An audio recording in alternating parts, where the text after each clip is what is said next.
Hey everyone, Ben here, and we're back today where it all began for me in terms of online sim racing, the ranked grids of RaceRoom. Now there's been a big update out for the sim this week, and so I thought I'd hop in to a race and check it out.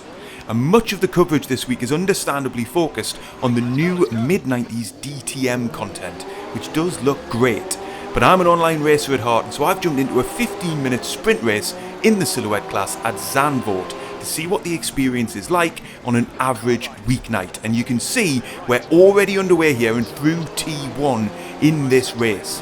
We started P6, we've held P6 as the cars snake their way through and into the long left-hander here coming up. Gonna concertina together here, a moment of maximum danger. There has been a collision. Julie is out. He was punted there into the infield section and somehow I just avoided running into him there. We managed to steal another position there too from Schwartz, who had to take avoiding action. And so we're up into P4.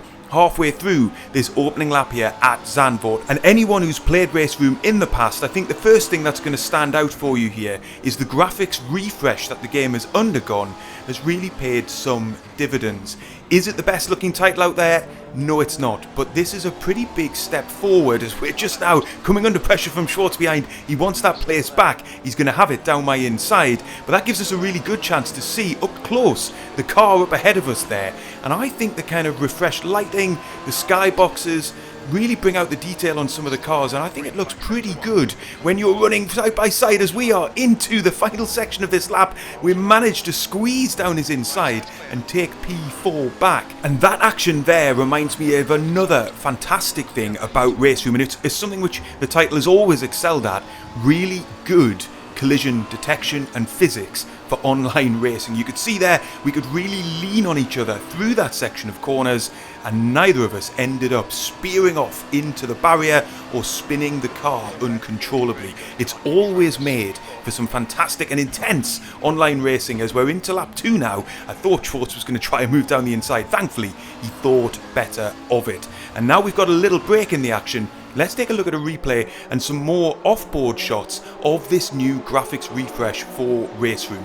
I think what you're going to see here is both the good and the not so good of RaceRoom visually through these shots. You can see again the updated lighting engine, the skyboxes, all of that really does bring an added element of realism to the graphics on display. However, some of the assets around the circuit still lack a lot of detail and polish, particularly on some of the older tracks. Now that's true of many racing sims, as we're just reviewing the action here from lap 1 and we're about to lose that position to Schwartz and get it back. So it's not that RaceRoom's alone in that regard, but it is there clearly on an older track like Zandvoort in the sim, where you can see it's quite rough around the edges in terms of track scenery, in terms of how the crowds look, and that can detract a little bit from the look. But when you're in cockpit, when the action is nice and tight as it was there as we came through the corner, I think the game does look noticeably better than it did. As we're now on to lap 5 in this race, and I'm still coming under pressure from Schwartz. We're in P4. The front 3 cars there are a bit quicker than I am. I think Schwartz is a bit quicker than I am behind me as well, and I'm really now struggling to hold him off as we get into the middle section of this race and actually towards the final third. We're coming onto the start-finish straight here, and I've got enough of a gap. I'm noticeably quicker through that final set of corners, and that is proving crucial at the moment to just give myself half a second to 3/4 of a second, bit of a buffer as we head into T1, so that Schwartz can't challenge me through there. The rest of this Zandvoort circuit, very tight and twisty, very difficult to overtake, and that for the time being is keeping me in P4. But as we come through this next section of track, you can see a yellow flag is out. That must mean one of the front runners has had an incident, and there you go. Bullet is in the wall. He'd been fighting for the lead of this race pretty well from the start. He was the quickest man in qualifying by some distance. And here we go, we'll see it on replay here as he's fighting from second place. So he's lost that lead in the first part of this race. This was a pretty intense battle. They'd been going at it for some time, and that meant both drivers were pushing very, very hard, and ultimately Bullet just pushed too hard. It bit him and he ended up on the infield and essentially out of the race.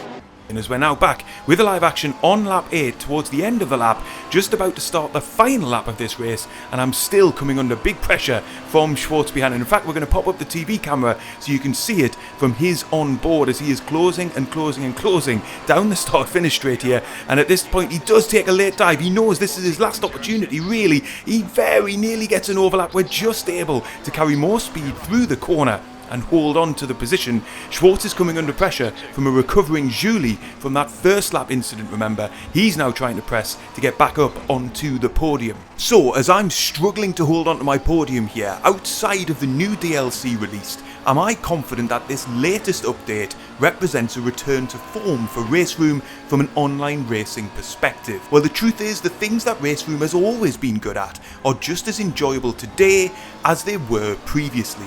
The physics and the handling is very intuitive and a lot of fun to race. The netcode is great, the damage model is forgiving, and the collision detection is also good as we cross the finish line there and hold on to our podium. The new graphics update does make an appreciable difference, but numbers overall on the ranked servers from what I could see this week were pretty low outside of the rookie races, and time will tell whether future updates and more new content will mean more players are tempted to join the daily online grids and provide more variety and closer competition in the racing that's on offer.